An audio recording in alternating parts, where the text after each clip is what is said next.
स्वयं श्रीवास्तव भैया का एक शेर है कि मुश्किल था संभलना ही पड़ा घर के वास्ते, फिर घर से निकलना ही पड़ा घर के वास्ते, मजबूरियों का नाम हमने शौक रख दिया, हर शौक बदलना ही पड़ा घर के वास्ते। कल शाम चाय पीने निकला तो शहर से बाहर एक चाय की दुकान पे रुकना हुआ।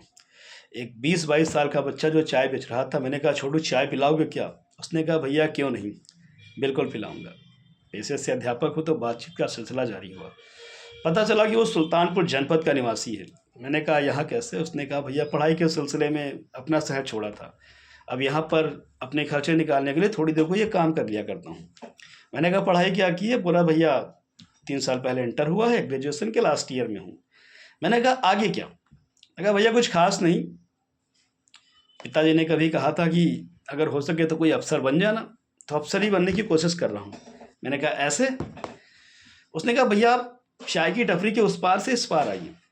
और मैं जब घूम के उसके दुकान के अंदर गया तो मुझे वहाँ पर एक छोटी सी स्टडी टेबल दिखी और उस पर रखी हुई उसकी चंद किताबें दिखी। मैंने कहा तैयारी करते हो? उसने कहा जी भैया, एसएससी सीजीएल की। मैंने कहा हो जाएगा?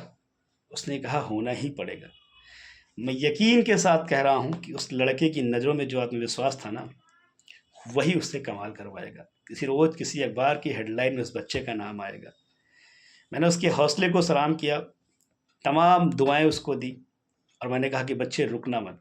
अपना नंबर एक्सचेंज करने के बाद में मैं अपने कमरे में चला आया, लेकिन अपने कमरे के सन्नाटे में बैठकर स्वयं श्रीवास्तव का वही शेर कि मुश्किल था संभलना ही पड़ा घर के वास्ते, फिर घर से निकलना ही पड़ा घर के वास्ते, मेरे कानों में गूंज रहा था और साथ में उस लड़के की तस्वीर भी।